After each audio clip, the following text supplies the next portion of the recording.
Hoje saímos mais tarde da empresa, mas aprove a Deus nos concedeu o privilégio de aqui estar no horário da ministração, às 8 horas, para então pensarmos junto com a igreja sobre um dos textos que para mim são muito caros.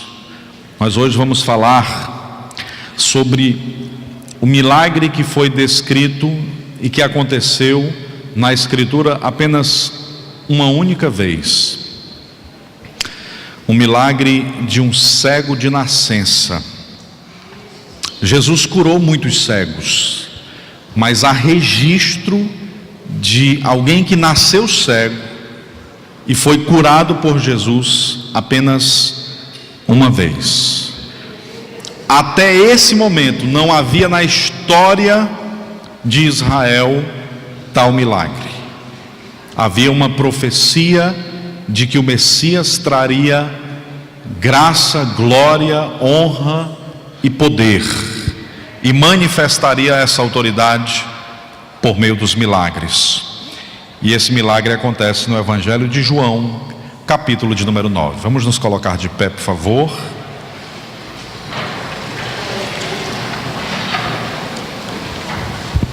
O irmão Martim estava orando para mim não chegar, porque ele estava com a mensagem pronta, né? Eu liguei para ele para orientá-lo, para dizer: pastor Martim, eu estou chegando um pouquinho mais tarde, quero que você esteja lá dirigindo. E fui orientando o reverendo Martim. Quando eu terminei, ele disse: pastor, chega, deu um calafrio quando o senhor ligou. Aí ele estava pensando que eu ia colocar ele no estreito aqui, mas deu certo, né, irmão Martim? Meus irmãos, João capítulo de número 9, a partir do versículo 1, vamos ler até o versículo de número 7. Vamos fazer uma leitura alternada. E a igreja hoje está linda, viu? Muito bonita, muitos irmãos. Eu celebro a Deus por aqueles que escolheram estar aqui hoje à noite. Leitura alternada. Passando Jesus, viu um homem cego de nascença.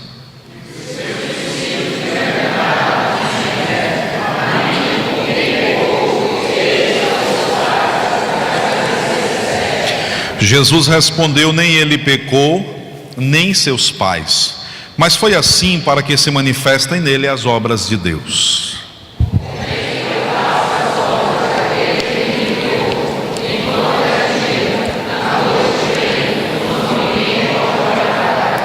Enquanto eu estou no mundo, sou a luz do mundo.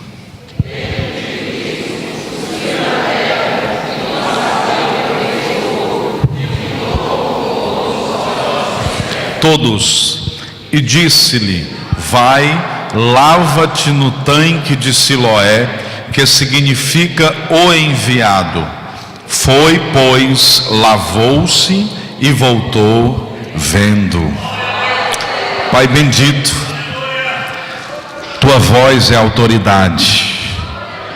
Quando ordenas, os mares precisam encontrar ouvidos para obedecer.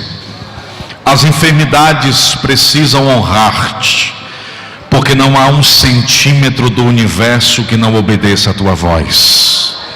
Por isso estamos diante da tua palavra, a tua doce, poderosa voz nesta noite. Fala-nos o teu conselho, é o que pedimos-te em nome de Jesus. Podeis sentar em nome de Jesus.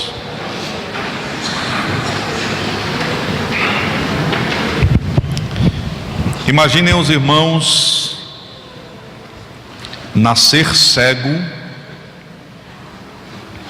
nunca ter experienciado contemplar as belezas da vida. Deus é um Deus que aprecia a beleza.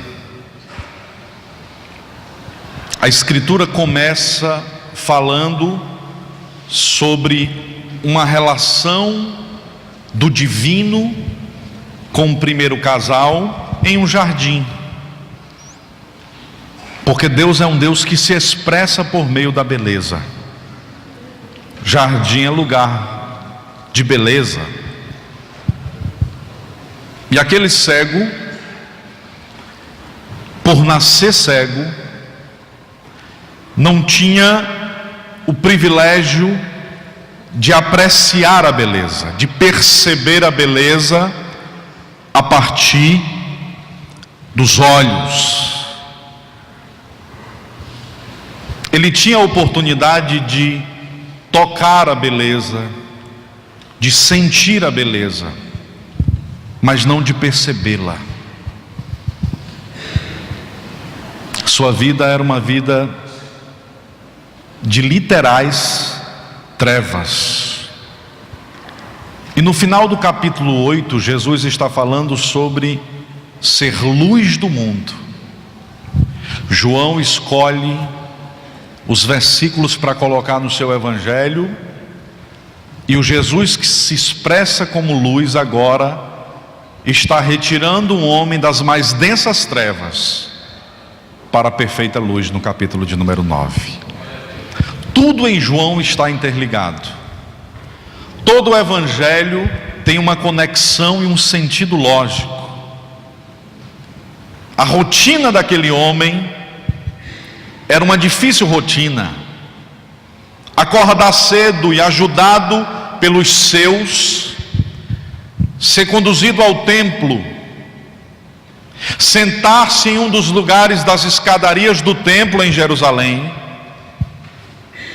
e esperar a boa vontade daqueles que subiam as escadarias para orar, para entregar-lhes esmolas. Era alguém que vivia à mercê dos outros, sempre dependente de outras pessoas.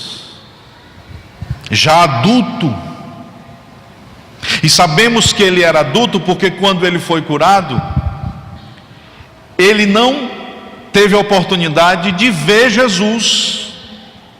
Jesus ordena que ele vá ao tanque de Selar, ou Siloé, Selá no hebraico, e indo ao tanque de Siloé, ele recebe a cura, ele se percebe sarado, mas ele não vê Jesus. E os judeus já haviam definido que se alguém seguisse a Cristo, seria expulso da sinagoga. Se aproximam dele e dizem assim: quem foi que te curou? Aí ele diz: olha, eu não vi, mas sei que foi Jesus. E você acha que ele é o Cristo? Aí ele não quis se comprometer. Ele disse: rapaz, é um profeta. Porque se ele dissesse é um Cristo, ele seria expulso da sinagoga.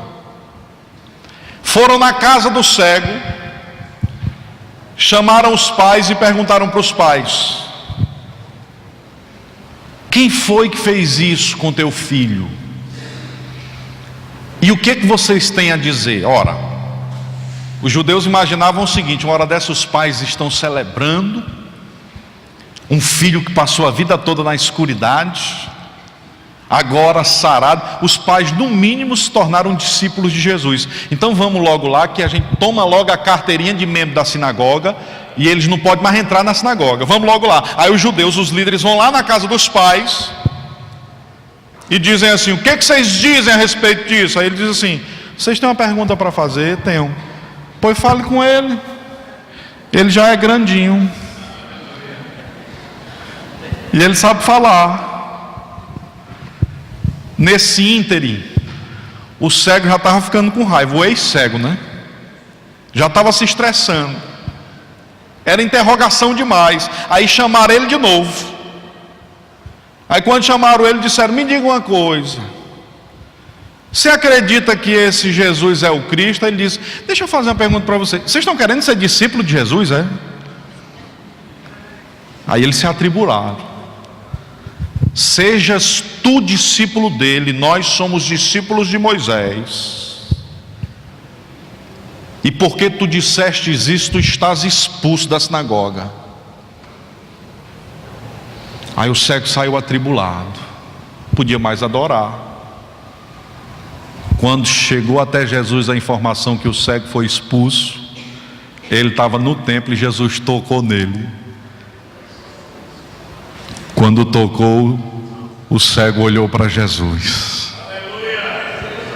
Jesus disse assim: crês tu no Filho do Homem? Filho do Homem é uma expressão messiânica. Filho de Davi, Filho do Homem, é a mesma expressão, uma expressão messiânica. Crês tu no Filho do Homem? Quem é Ele para que eu creia, Senhor?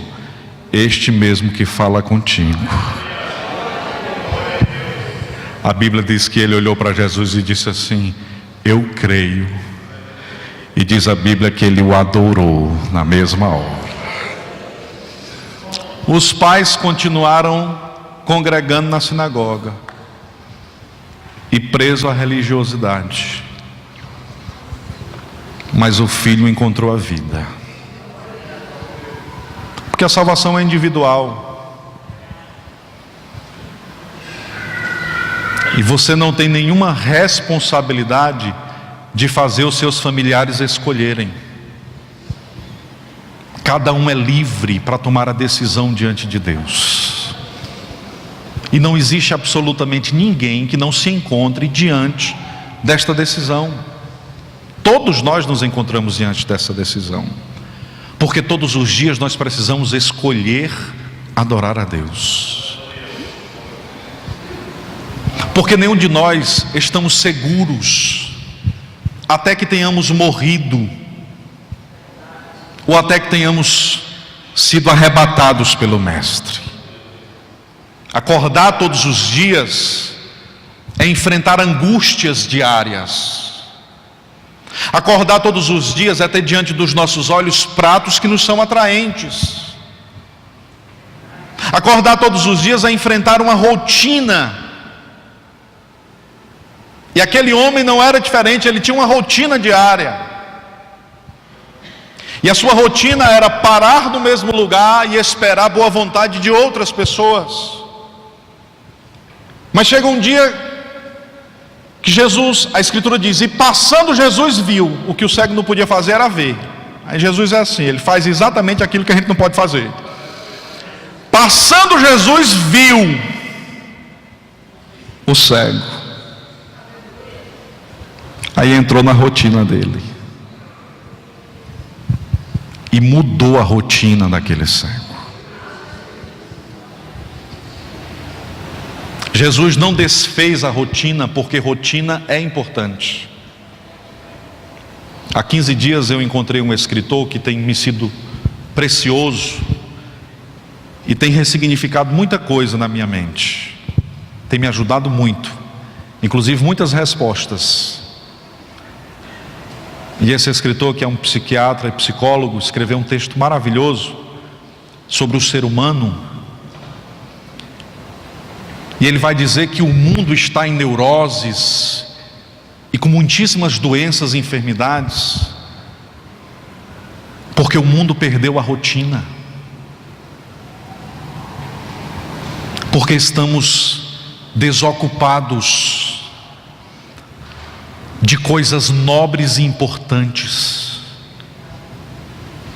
Porque estamos ocupados muitas vezes apenas com aquilo que é supérfluo, com aquilo que não traz sentido, com aquilo que é passageiro. E esse escritor faz uma leitura interessante. Ele diz que no jardim havia rotina. Todos os dias, por volta de 5 horas da tarde, uma voz ecoava: Adão, chegou a hora do nosso exercício diário. E Adão ia fazer a caminhada matinal diária, andando com Deus, conversando com Deus e vivendo a experiência da presença de Deus. Se você está vivendo a rotina, e se você chegou hoje com a sensação de que alguma coisa extraordinária tem que acontecer na sua vida, e se você de repente está com a seguinte conclusão: minha vida é sempre mais do mesmo, todo dia eu acordo, todo dia eu vou trabalhar, todo dia eu chego, vou para a igreja e é sempre mais do mesmo, não acontece nada extraordinário. Eu quero dizer para você que você é um bem-aventurado, porque existem pessoas que estão nas macas dos hospitais, existem pessoas que estão nas salas dos psiquiatras, existem pessoas que estão sobre os bancos com a corda no pescoço, existem pessoas que estão desistindo da vida e de caminhar neste exato momento, mas Deus tem sustentado você diuturnamente. A bênção de Deus tem acompanhado a tua vida diuturnamente. Deus tem caminhado contigo diuturnamente. Graças a Deus pela rotina diária. Graças a Deus. E aí o Adão peca. Inclusive eu ouvi uma frase essa semana que eu achei interessante. O irmão disse assim: as mulheres foram responsáveis pela nossa saída do paraíso. Eu achei machista, mas aí ele concluiu dizendo assim: porém não existe paraíso sem elas. Aí eu disse: pronto, aí ganhou a ponta. É verdade, né? Você já pensou, irmão, se Jesus tivesse expulsado só o homem? A gente estava ferrado, não estava não? Mas graças a Deus saímos juntos. Glória a Jesus. Aí a gente sai do paraíso para não se alimentar do fruto, né, da árvore da vida, mas aí a gente vem para fora do paraíso e constrói um paraíso lá fora, para a glória do nome de Jesus.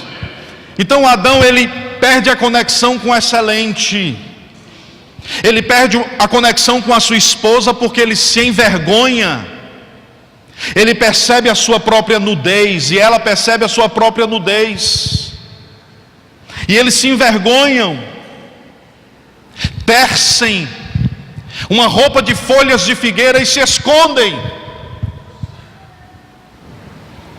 Só que no dia do pecado de Adão e Eva, 5 horas da tarde, a rotina foi a mesma. Porque Deus cuida das nossas vidas, independente das escolhas que a gente tenha feito durante o dia. Porque Deus escolhe se relacionar conosco, independente dos passos desajeitados que você tem andado durante essa semana. Porque Deus escolhe falar com você nesta noite, independente do vazio que você esteja sentindo nessa hora. Ele vem. E aí Deus desce e diz: Adão, Adão, onde estás? A pergunta ecoa no jardim, e Deus sabe todas as coisas, e sabia que Adão estava ali. Mas Deus é cavalheiro, e quando Ele procura o ser humano, Ele deseja também ser procurado. Quando Ele atrai o ser humano, Ele deseja que esse ser humano aceite e admita esta atração, este chamamento. E aí o Adão diz: estou aqui, Senhor, tive vergonha e me escondi. E aí o Senhor Deus diz: a rotina é a mesma, Adão. Tu não podes mais permanecer no lugar que estás, expulso do jardim serás, mas a rotina é a mesma. Porque eu escolhi fazer parte da tua rotina. E eu escolho continuar fazendo parte da sua rotina. Não existe nada mais vazio do que você passar um dia inteiro, chegar o silêncio da noite e não viver experiência alguma com Deus. Existem pessoas que durante o dia inteiro resolvem muitíssimos problemas, mas não cuidam da própria alma. não procuram ler algo edificante, não procuram ter um devocional com Deus, um momento de parar e perceber que Jesus está passando. O nosso Deus é um Deus que está tabernaculando, Ele está caminhando, Ele está transitando, Ele está andando, irmãos. Existem pessoas que nesta noite serão percebidos por Deus neste culto. E existem pessoas nesta noite que nem o verão passar, mas Ele vai caminhar entre nós nesta noite. E Ele está nos observando, Ele está nos vendo. Agora, como é que eu estou? Será que eu estou pronto e predisposto para vê-lo também, para adorá-lo também, para percebê-lo como sublime Senhor da minha vida? Ou será que eu vim aqui porque eu não tinha outro lugar mais interessante para estar? E aí Jesus para. Quando Ele para, Ele olha para o cego de nascença. Seus discípulos se aproximam dele e dizem assim: mestre, rabi ou rabone, como queira, este homem pecou, ou foram seus pais, para que nascesse cego? Os discípulos, carregados de um religiosismo, trazem marcas de uma prisão, de uma tradição religiosa, que procura responder todos os eventos da vida a partir da religião. E os discípulos olham e dizem assim: ou foi pecados dele, ou foi pecados do pai. Mas alguma coisa aconteceu para que este nascesse com essa maldição. Agora imaginem os irmãos, o que os discípulos estão dizendo. Os discípulos estão dizendo o seguinte: pecado dele. Ora, ele nasceu cego. Se ele nasceu cego, então ele está sendo punido antes de nascer. Sim ou não? O que eles estão dizendo? Que Deus, na sua presciência, olhou para os pecados futuros e disse assim: eu vou lançar uma maldição sobre você antes mesmo de você cometer os pecados. É muita maldade, irmãos, porque nós não teríamos condições de fazer isso. Para os discípulos, Jesus teria que responder essa questão. Deus olha para o futuro, vê os pecados na sua onipresença, onisciência e onipotência, e já lança uma maldição sobre o menino, aquele que é infante, que não tem nenhuma responsabilidade e nenhuma maldade ou desejo, embora na sua essência já tenha o vírus do pecado. Ele é penalizado na cabeça dos discípulos porque Jesus olhou para o futuro. Aí a outra perspectiva é ainda pior. Se não for por causa de pecado dele, é por causa de pecado do pai e da mãe. Os discípulos estão dizendo assim: ou Deus olhou para frente e viu que ele ia pecar, ou Deus olhou para trás e disse: teu pai e tua mãe foi tão ruim que quem vai pagar a conta é você. Isaías disse que os pais comem uvas e os filhos não se lambuzam. Quem se lambuza é quem come a uva. Maldição hereditária não é bíblico. Você não está respondendo pelos pecados do seu pai. Pastor, por que lá em casa a minha mãe enfrentou um problema, eu estou enfrentando um problema, a minha filha enfrenta um problema? Isso não é maldição hereditária, isso é demônio geracional. Pastor, e demônio geracional é bíblico? Óbvio. O diabo não é bobo, irmãos. Quando ele sabe que alguém tem predisposição para determinada coisa, é um ébrio, por exemplo, ele sabe que essa pessoa, uma vez gerando um filho, esta pessoa vai transferir um código genético, e este filho nascerá com a mesma predisposição. E o mesmo demônio que durante a vida toda perturbou a vida deste homem, vai perturbar a vida do filho, e da outra posteridade, e da outra. Pastor, então tem que fazer 7 dias de festa e de congresso e de culto da vitória para poder quebrar a maldição. Não, não é maldição, gente.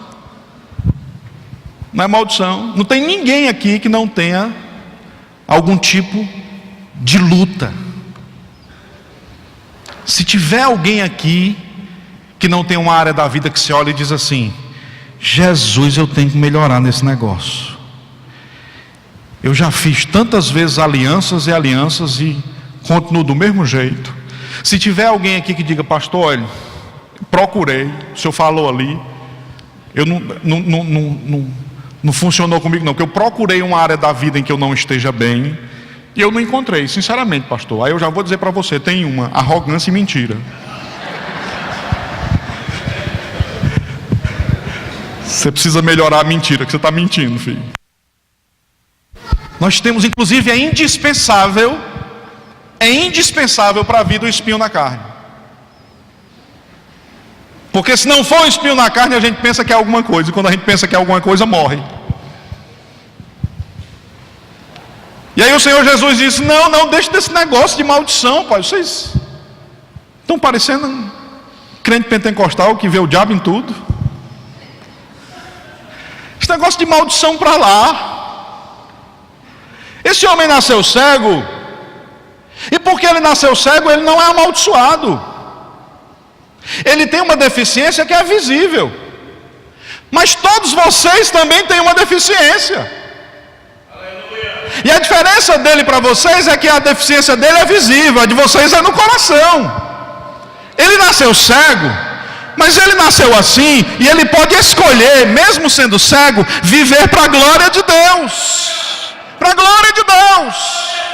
Não é o fato dele ser cego que o torna maldito ou menor que vocês. Ele pode ser cego e é marcado pela cegueira, mas alguns são marcados pela mentira, outros são marcados pela promiscuidade, outros são marcados pela prostituição, outros são marcados pelo desejo incoerente, outros são marcados por tantas outras coisas. Mas na prática, ninguém nasce sem ter marcas, e o sangue de Jesus, o Cristo de Deus, é o único que pode retirar essas marcas. Aí um dia eu vi um irmão pregando nesse texto, o irmão disse assim: Jesus olhou para os discípulos e disse: ele nasceu cego para que resplandeça nele a glória de Deus. Aí o irmão disse assim: ele nasceu cego porque Deus programou que hoje ia curar ele. Aí eu digo: Jesus, isso é muita maldade. Você fazer uma criança nascer cega só porque você está pensando em curar ele quando ele tiver 30 anos. Meu irmão, eu digo: Jesus, esse Jesus eu não quero não. É muito masoquismo, irmão. É um Deus masoquista que se alegra com o sofrimento dos outros. É por isso que tem uma multidão de gente saindo da igreja decepcionado com Deus. E eu digo para os irmãos, já conversei com muita gente que se diz ateu, e depois de conversar 5 minutos eu percebo que não tem nada de ateu, que a Bíblia só fala de um tipo de ateu. É alguém que recebeu o evangelho de forma coerente, e recebendo o evangelho, desfrutou das benécias do evangelho, desfrutou da alegria da presença do Espírito de Deus, do perdão de Deus, e optou por viver uma vida de desobediência. O Espírito de Deus o chamou a primeira, a segunda, a terceira, a 15ª. E ele disse não. Chegou um dia que a paciência de Deus, que é limitada, tem limites. Removeu a mão. Como diz o Paul Walsh, com essa mão Deus segura, com essa mão Jesus segura o juízo de Deus. E com essa outra mão o ser humano. Chega um dia que o ser humano fica desejando desonrar a Deus. Você sabe o que é que Jesus faz? Ele sai do meio. O juízo de Deus se encontra com o ser humano. Aí esse é ateu, porque se encontrou com o juízo de Deus. Mas pessoas decepcionadas com a igreja está cheio. Pessoas decepcionadas com pastores está cheio. Anticlericais, pessoas decepcionadas com um Deus inventado, uma caricatura do divino, está cheio. Mas não há quem conheça Jesus de Nazaré e não se prostre diante de sua beleza, diante de sua perfeição, de sua grandeza e do seu amor. É por isso que nós precisamos, irmãos, dedicar toda a energia necessária para que consigamos aqui apresentar alguns sinais do reino de Deus nesta comunidade, para que as pessoas encontrem o Cristo e apenas o Cristo, nada mais que isso. Porque se elas encontrarem sinais do reino de Deus neste lugar, este lugar vai ser o lugar mais agradável para alguém estar. Eu tenho visto sinais do reino de Deus aqui. E eu queria celebrar a Deus pela vida de muitas pessoas que aqui estão. De vez em quando eu recebo no gabinete pastoral: pastor, eu não estou passando fome por causa da irmã tal, que ela foi lá em casa e já tem 5 meses que ela coloca uma cesta básica lá que dá para alimentar o mês todinho. Só que essa irmã tal não prega aqui. Ninguém sabe nem quem é essa irmã tal.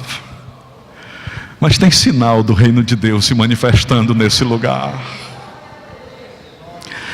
Tem a presença de Deus conduzindo esta comunidade e o coração de muitas pessoas que aqui estão. E existem pessoas que não estão deixando Jesus passar. Existem pessoas que estão dizendo: Senhor, o Senhor está passando? Pois para, eu quero que o Senhor faça parte da minha rotina. E eu não quero mais passar um único dia sem viver a experiência da Tua presença. Entra na minha casa, na minha vida, na minha história, controla o meu ser, dirige os meus sonhos e me ajude, me ajude. Não é por causa de pecado do pai, e não é por causa de pecado da mãe, e não é por causa de pecado dele. Este homem nasceu cego, assim como vocês também possuem uma cegueira. Aí Jesus nos diz uma das mais lindas verdades da Escritura. Jesus diz assim: vocês estão olhando para esse homem e amaldiçoando, ou buscando uma justificativa bíblica para a sua enfermidade. Jesus então vai dizer para aqueles homens o mesmo que diz para todos nós nesta noite: a maior enfermidade não é ser cego de nascença. A maior enfermidade é transitar por este mundo e não expressar a glória de Deus em momento algum da vida. Existem cegos que enxergam mais do que quem está vendo. Jesus estava passando, o cego chamado Bartimeu, irmão, é coisa séria. Ele gritou: filho de Davi. Você sabe quem é Bartimeu? É alguém que não tem nome, que Bartimeu significa filho de Timeu. Você sabe quem é cego? É alguém que não sabe para onde vai. E você sabe quem é que pede esmola? É alguém que não tem para onde ir. Então aquele homem não tinha para onde ir, aquele homem não sabia para onde ir, e aquele homem não sabia de onde tinha vindo. Mas ele viu que Jesus ia passando, E ele abraçou essa oportunidade e disse: filho de Davi, tem misericórdia de mim. Você pode ter chegado aqui nesta noite sem solução e sem saber para onde você vai e sem saber de onde foi que você veio, mas o filho de Davi está passando neste lugar e a misericórdia dele vai te encontrar e você vai ser vivo para a glória do nome dele, porque se aproximar dele é receber vida, e vida com abundância. Vida com abundância. É muito interessante esse texto. E já é 8h35, eu ainda estou no segundo ponto. Deus tem misericórdia da alma do pastor de vocês. Aí Jesus diz assim: convém que eu faça as obras daquele que me enviou enquanto é dia, pois a noite vem quando ninguém pode trabalhar. Parece assim que Jesus teve um lapso assim, que ele estava falando com o cego, de repente ele diz assim uma coisa que parece estar sem sentido, né? No meio do texto. Convém que eu faça as obras daquele enquanto é dia, do meu Pai enquanto é dia, porque a noite vem quando ninguém pode trabalhar. E aí quando a gente vai perceber o texto a partir do seu contexto, a partir do capítulo 8, a gente entende o que Jesus está ensinando. Jesus está dizendo: igreja, nós precisamos perceber que o tempo é fluido. O tempo não espera por nós. Convém que façamos a obra de Deus enquanto é dia, porque o dia é o lugar da produção, é o momento da realização. A noite é o tempo do descanso. E se você tem alguma coisa para fazer, e eu não tenho dúvida que todo crente que aqui está tem um direcionamento de Deus para algo. Todo crente que aqui está. Você pode nem lembrar mais, mas há muito tempo atrás Deus colocou um sonho no seu coração. E sabe onde é que está esse sonho? Adormecido no recôndito da tua alma. Aí o Espírito de Deus reservou essa noite para dizer: aproveite enquanto é dia, porque a noite vem quando não se pode trabalhar. E olha só o que Jesus nos ensina a partir do pregador Eclesiastes.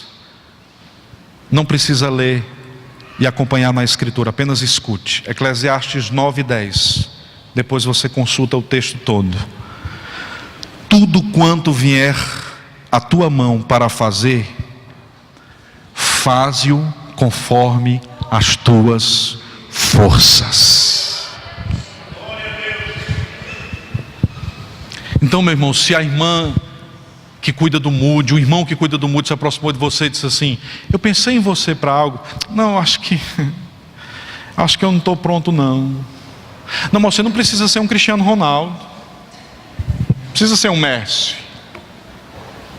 Você pode ser um jogador de pelada mesmo e começar fazendo o trabalho básico. Mas se eu olhei para você, é porque chegou na sua mão para fazer. E sem saber fazer, e meio desajeitado, Deus vai abençoar você. E Deus vai te fazer crescer. E você vai fazer com perfeição depois de um tempo. E a graça de Deus vai te ajudar. E aí ele diz assim: faze-o conforme as tuas forças. Porque na sepultura, olha que notícia, ele está dizendo assim: tem uma morada esperando você, filho. Tem uma morada esperando você, filha. Pensa na morada que a gente sabe que vai.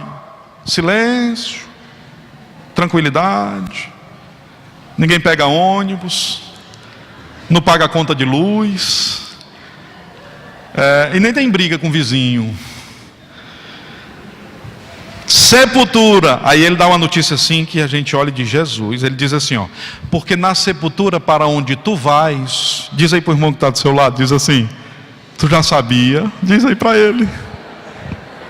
Diz assim para ele: a sepultura pode ser o seu destino. Diz. Mas diz assim, olha assim nos olhos dele e diz assim: mas Jesus pode voltar. aí a gente não vai passar pela sepultura, não é assim, irmãos? Essa é a promessa que a gente tem dele. Amém, irmãos?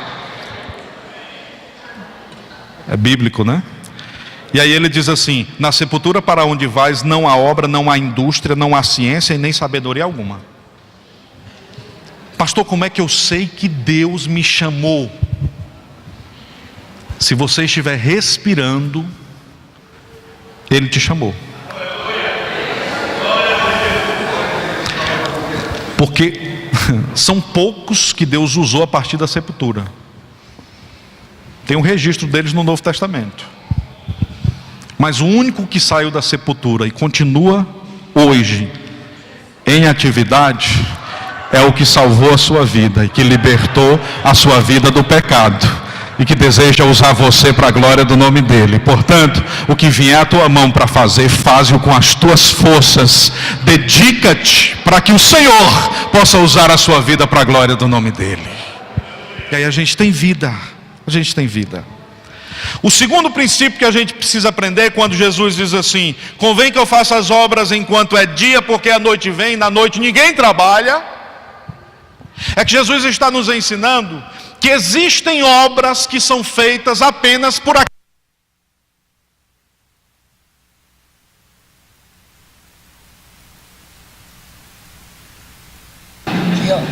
Tem obra que é feita por quem está no dia e não na noite.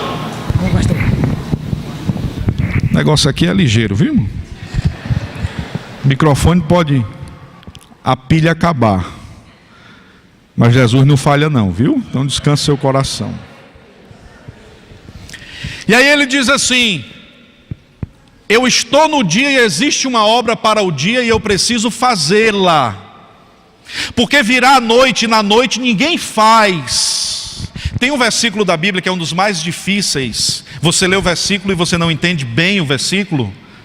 E quando eu percebi esse versículo, um dia eu até conversei com um jovem sobre ele. Diz a Bíblia que Jesus chamou um discípulo e disse assim: segue-me. Aí o discípulo olhou para Jesus e disse: deixa eu enterrar o meu pai. Aí Jesus olhou para o discípulo e disse assim: deixe que os mortos enterrem os seus mortos. Irmão, a primeira vez que eu li esse versículo eu disse: Jesus, como é que um morto vai enterrar o outro se ele está morto? Eu acho que o escritor errou. E eu ficava preocupado, achando que a Bíblia tinha errado. Jesus olha para o discípulo e diz: segue-me. Aí ele disse: Senhor, deixa eu enterrar o papai. Eu imaginei assim: o pai dele está morto, e ele pediu só para ir em casa segurar na ponta do caixão.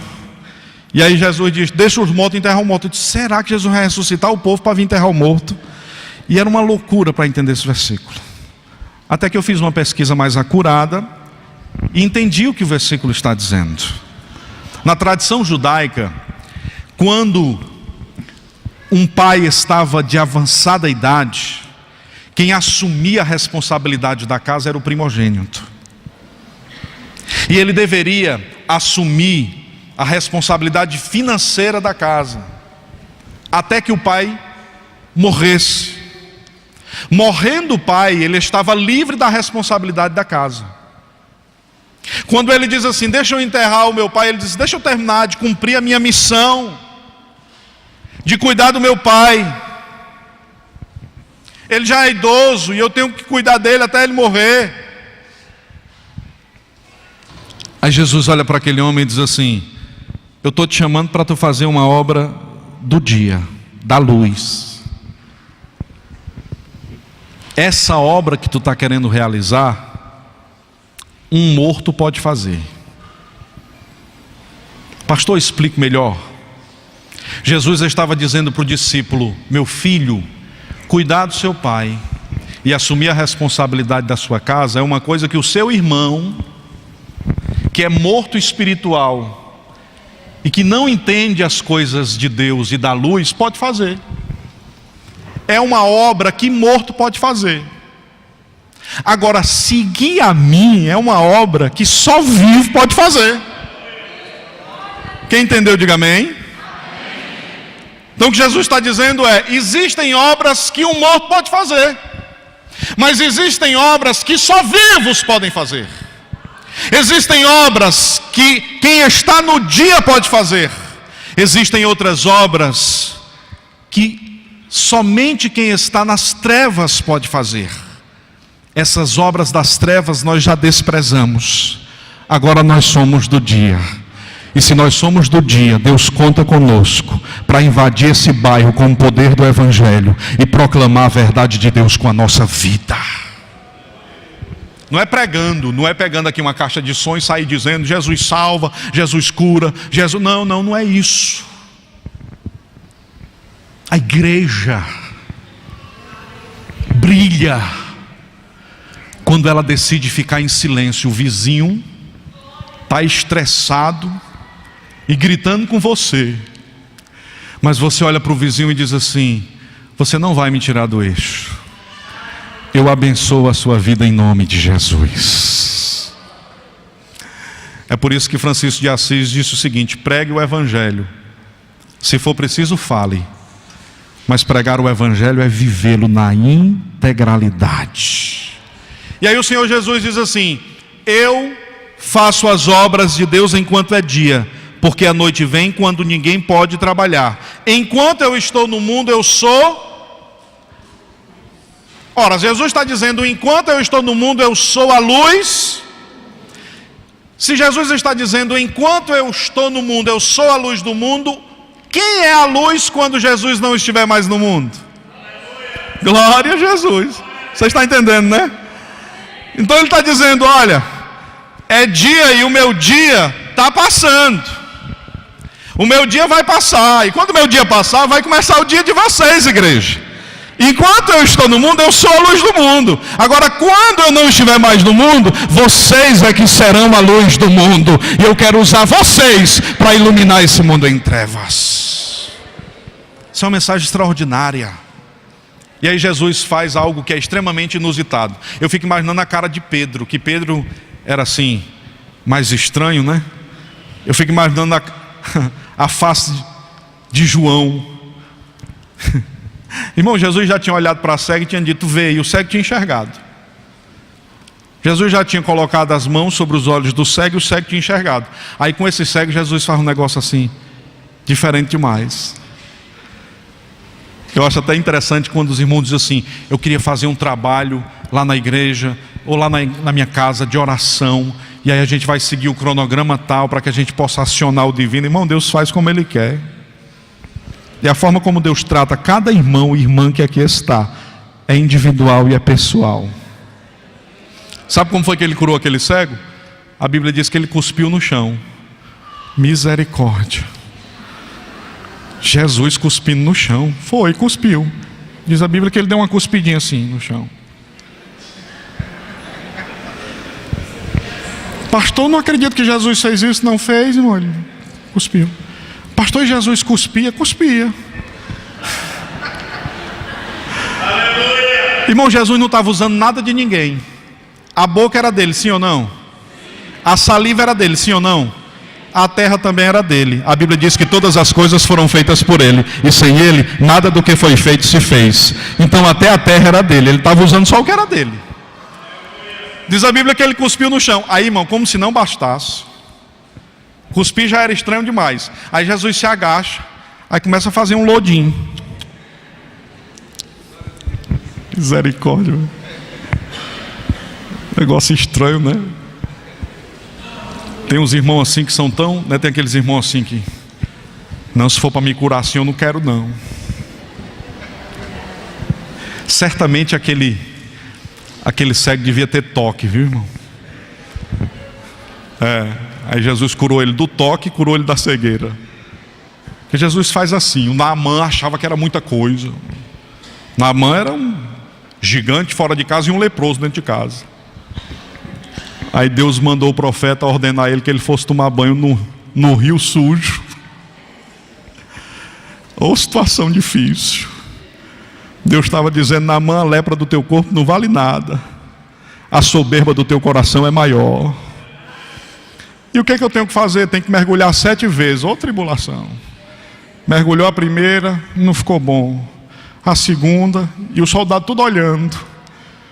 A terceira, a quarta, ô humilhação, irmão. Tendo o rio Farpar bem limpinho lá na terra dele, e ele mergulhando no rio sujo.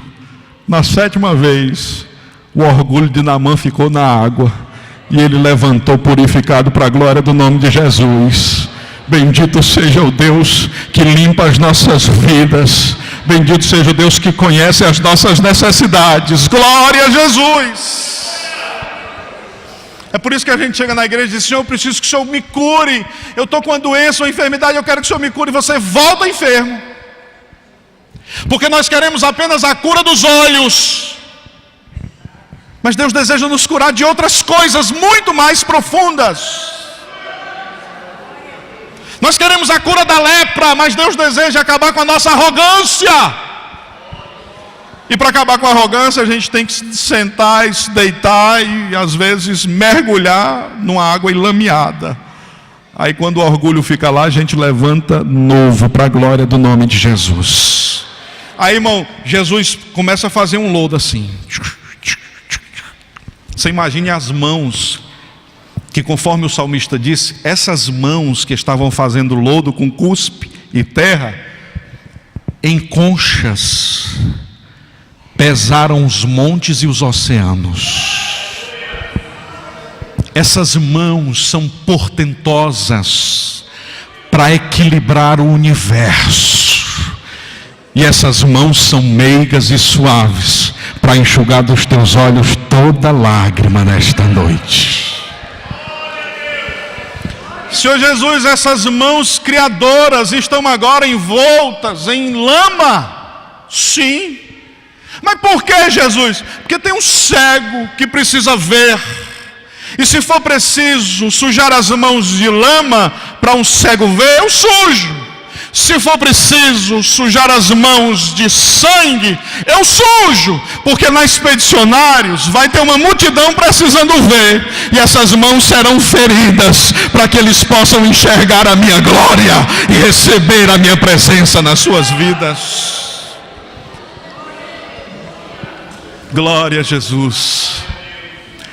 Essa semana um jovem me perguntou: pastor, se eu fosse sintetizar e resumir a Bíblia, o que eu diria? Eu diria: a Bíblia é o santo colocando-se no lugar do profano, é o perfeito colocando-se na posição de imperfeição, é o saudável morrendo, para que você tenha vida e vida com abundância.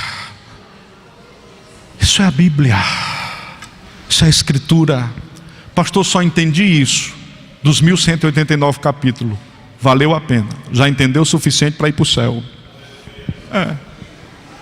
Porque compreender quem é Jesus, e que o nosso Deus é um Deus que sofre, é um Deus que morre para que tenhamos vida, é um Deus que assume a nossa dívida para que nós possamos assumir a sua vida, é compreender a mais perfeita verdade da Escritura Sagrada.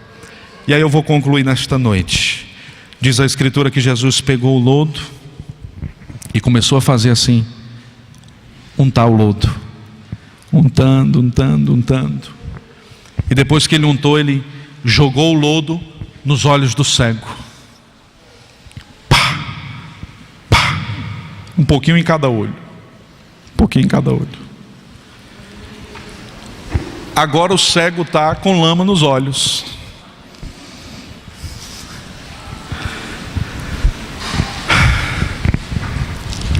E é exatamente quando a gente percebe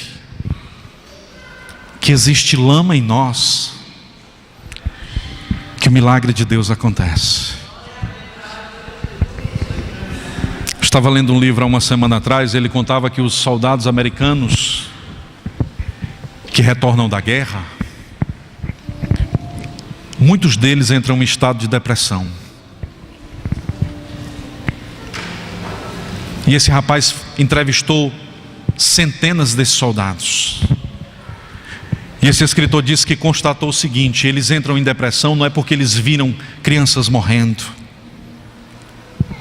não é porque eles viram famílias sendo destruídas.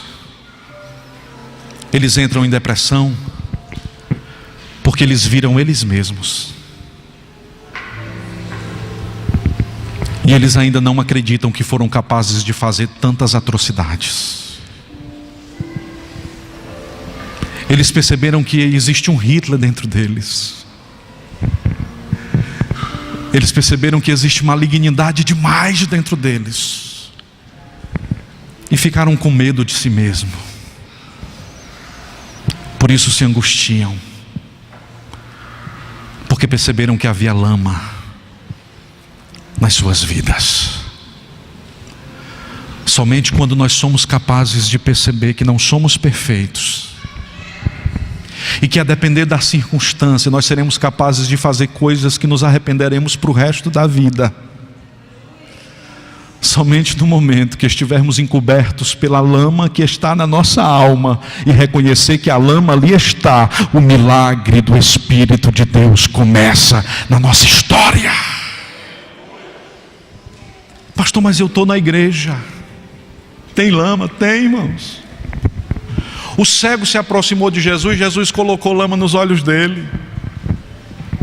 Ele continuou cego. Aí Jesus disse assim: vai, lava-te no tanque de Siloé. Siloé significa o enviado.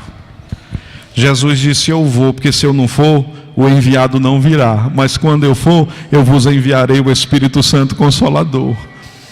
Aí o cego saiu para se lavar no tanque de Siloé. Bem próximo de onde eles estavam tinha o tanque das serpentes. Mais próximo ainda tinha o tanque das torres e o de Betesda. Mas Jesus disse: é o de Siloé, viu, filho? Tá bom, eu fico imaginando ele saindo. Me ajude, me leve no tanque de Siloé.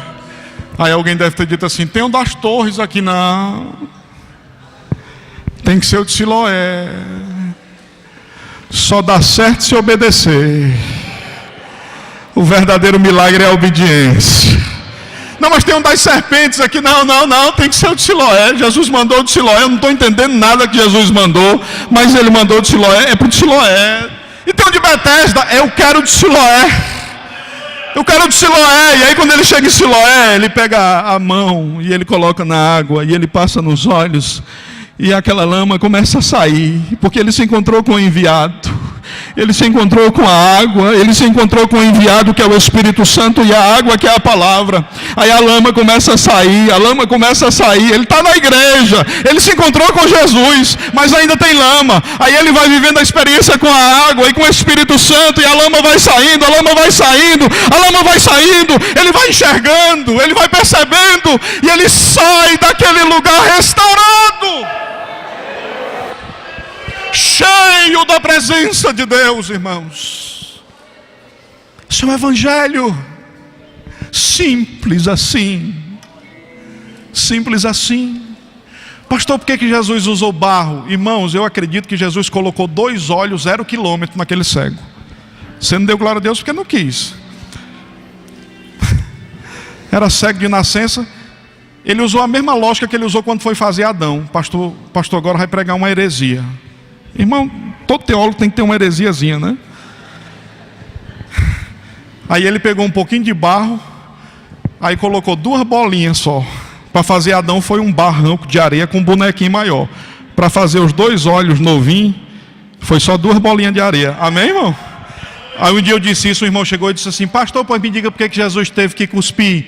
É porque olho de crente tem que ter lágrima para chorar na presença de Deus, não é assim, irmão? Aí ele disse: é verdade, então é por isso. O barrinho estava molhado, glória a Jesus. Na presença dele a gente se derrama e a presença dele nos invade de alegria. Vamos ouvir um louvor, vamos cantar a Deus. Fica de pé, igreja do Senhor. Hoje é noite de restauração do Senhor, e esta palavra ela trará efeitos maravilhosos para a sua vida. Vamos a Siloé. Vamos continuar vindo a Siloé. Siloé é o lugar onde a gente percebe a lama, e é o lugar onde a lama sai.